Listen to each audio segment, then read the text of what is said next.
నాకు పేరెంట్స్ లేరు, నాకు మమ్మీ డాడీ ఇద్దరు లేరు. మా ఫాదర్ జాబ్ వచ్చింది నాకు. నా ఫస్ట్ స్టేషన్ రైల్వే కోడూరులోనే. నాకు ఒక తమ్ముడు ఉన్నాడు, కానీ దూరంగా చదువుకుంటున్నాడు వాడు. మా హస్బెండ్ వచ్చేసి సాఫ్ట్వేర్, ఆయన దూరంగా ఉంటాడు నాకు. నా బాబు నేను మాత్రమే ఉంటాం. ఆయనకు అది బాగా ఆసరా అయింది. నా గురించి ఫుల్ డీటెయిల్స్ కనుక్కున్నారు. ఫుల్ డీటెయిల్స్ కనుక్కొని ఆయన ప్రొసీడ్ అవ్వడం జరిగింది. చాలా డామినేషన్ చేసేవాళ్ళు, చాలా డామినేటెడ్ గా ఉండేవాళ్ళు అనమాట. ప్రతి విషయంలోనూ చిరాకు పడ్డం.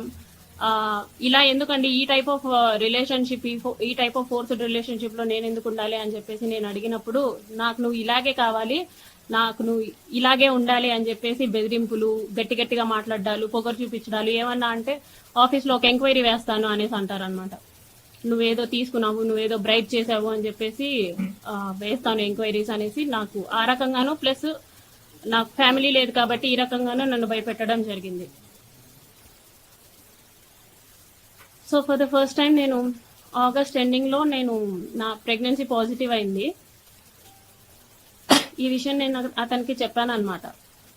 నాకు ఇలా ప్రెగ్నెన్సీ పాజిటివ్ వచ్చింది, ఏం చేయమంటారు అనేసి అన్నాను.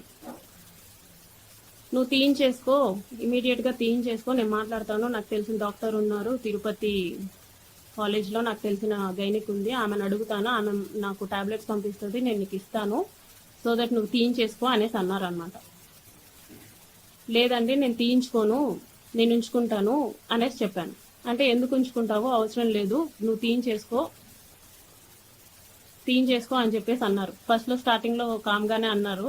లేదండి నేనైతే తీయించుకోను, చేశారు కదా, నేనైతే తీయించుకోను అనేసి భయపెట్టే ప్రయత్నం చేద్దాం అనుకున్నా. సో దట్ అప్పటికైనా సరే వదిలేస్తాడని చెప్పేసి నేను భయపెట్టే ప్రయత్నం అయినా చేద్దాం అనుకుని ఈ ప్రెగ్నెన్సీ నేనైతే తీయించుకోను అనేసి అన్నాను అనమాట. ఒక 2 days అలాగే అడిగారు బాగా. ఒకరోజు నైట్ మా ఇంటికి వచ్చి ఎందుకు తీయించుకోవు అని చెప్పేసి నన్ను కొట్టారు. నువ్వు ఎందుకు తీయించుకోని అంటున్నావు అంటే, కారులో తీసుకెళ్లడం మానేసి డైరెక్ట్ గా మా ఇంటికి వచ్చారు, కార్ పార్క్ చేసి. ఎందుకు తీయించుకోని అంటున్నావు అని చెప్పేసి, మా బాబు నిద్రపోతున్నాడు, అప్పుడు నన్ను కొట్టారనమాట. ఎందుకు తీయించుకోని అంటున్నావు అనేసి.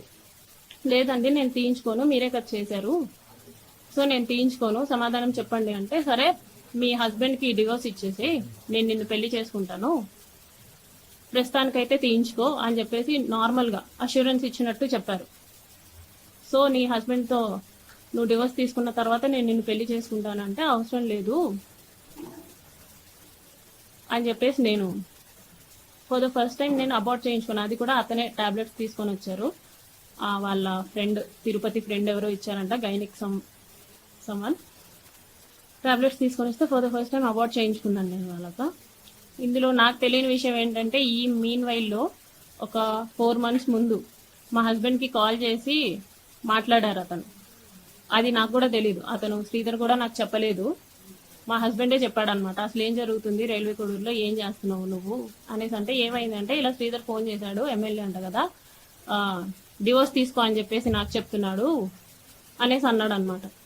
అంటే అప్పుడు ఇది జరిగింది, ఇలా చేస్తున్నాడు, ప్రతిసారి బలవంతంగా ఇంటికి వచ్చేయటం, వెళ్ళిపోమన్నా వెళ్ళిపోకుండా బయటే ఉండేవాడు అనమాట. నేను డోర్ లాక్ వేసేసి నేను ఇంట్లోకి వెళ్ళిపోయి పడుకున్నా సరే 4-5 hours అయినా సరే నేను డోర్ ఓపెన్ చేసేసరికి ఆయన అలాగే ఉండేవాడు ఇంటి బయట. ఒక ఎమ్మెల్యే అయ్యింది, కార్ పార్కింగ్ లోనే ఉండేది నైట్ టైం. సో ఇలా చాలా సార్లు జరిగింది. ఒక్కొక్కసారి కొట్టేదాన్ని, బాగా కొట్టేదాన్ని, ఎందుకంటే ఇలా చేస్తున్నారు అనేసి. అతను నన్ను చాలా సార్లు కొట్టాడు. నువ్వు నా మాటే వినాలి, నువ్వు నాకే ఉండాలి, నేనైతే పక్కకు పోను, నిన్ను పక్కకు పోనివ్వను, ఏదైనా ఉంటే నీకు ఆఫీస్ పరంగాను ఇంటి పరంగాను ప్రాబ్లం అవుతుంది అని చెప్పేసి ఈ టైప్ ఆఫ్ బెదిరింపులు నాకు ఇచ్చేవాడు అనమాట. ఏమన్నా అంటే, నీకు 3 years బాబు ఉన్నాడు కదా, నీకు 3 years బాబు ఉన్నాడు కదా, చూసుకో అనేసి ఈ టైప్ ఆఫ్ మాటలు మాట్లాడేవాడు అనమాట. మా హస్బెండ్కి ఆ విషయం తెలిసి మా హస్బెండ్ వాళ్ళ ఇంట్లో అంతా చెప్పారు, మా తమ్ముడికి కూడా తెలిసింది. అందరూ ఏంటి అని చెప్పేసి నన్ను అడిగారు, ఇది జరిగింది అని చెప్పాను అనమాట. చెప్పేసరికి ఇదంతా మాకెందుకు చెప్పలేదు అంటే, అతను బెదిరిస్తూ వచ్చాడండి ప్రతిసారి. నేను మీకు చెప్దాం అనుకున్నాను, మళ్ళీ మీరు అడిగితే నన్నేం చేస్తాడో, బాబు నేను మాత్రమే ఉంటాము, మీరు ఎవరు లేరు నా దగ్గర, అందుకే నేను చెప్పలేకపోయాను. అతనికి నేను ట్రై చేశాను, అతన్ని విడిపించేసుకోవాలని చెప్పేసి అన్నిట్లో బ్లాక్ చేసినా సరే ఆయన ఏదో ఒక వే వెతుక్కుంటున్నాడు. ఒకసారి ఆఫీస్కి వచ్చాడు, వాళ్ళతో పాటు కలిసి ఒకసారి ఆఫీస్కి వచ్చాడు అనమాట. ఆఫీస్కి వచ్చి ఆఫీస్కి వచ్చి నార్మల్గా కూర్చొని అక్కడి నుంచే నాకు మెసేజ్ చేస్తున్నాడు. అక్కడి నుంచే నాకు నార్మల్ అంటే వాట్సాప్లో బ్లాక్ చేశాను, ఇన్స్టా ఫేస్బుక్ అవన్నీ బ్లాక్ చేస్తే నార్మల్ మెసేజ్ చేశాడు అనమాట. నీట్గా కామ్గా బ్లాక్ నుంచి తీస్తే బాగుంటుంది, లేకపోతే బాగోదు అనేసి నాకు ఇక్కడ నేను ఎదురుగా ఉన్నాను, అక్కడి నుంచి నాకు మెసేజ్ చేశాడు అనమాట. సో ఈ టైప్ ఆఫ్ భయాలు నాకున్నాయి. నాకైతే ఎవరు లేరు చెప్పుకోవడానికి. ఒకవేళ చెప్పుకున్నా సరే నా వెనుక వచ్చి అడిగే వాళ్ళు లేరు. సో కాబట్టి నేను చెప్పలేదు అనేసి నేను చెప్పాను అనమాట. వాళ్ళు అదంతా విని నీ ఇష్టం వచ్చింది చేసుకో, అయిందంతా అయింది, తీయాల్సిన పరువు అంతా తీసావని చెప్పేసి మా వాళ్ళంతా దూరంగా ఉన్నారు. అంటే ఎవరి పనుల్లో వాళ్ళు ఉన్నారు, నన్ను ఎవరు పట్టించుకోలేదు. మా హస్బెండ్ వచ్చేసి మా బాబుని తీసుకెళ్ళిపోయాడు అనమాట. వీడు నీ దగ్గర అయితే సేఫ్ కాదు అని చెప్పేసి.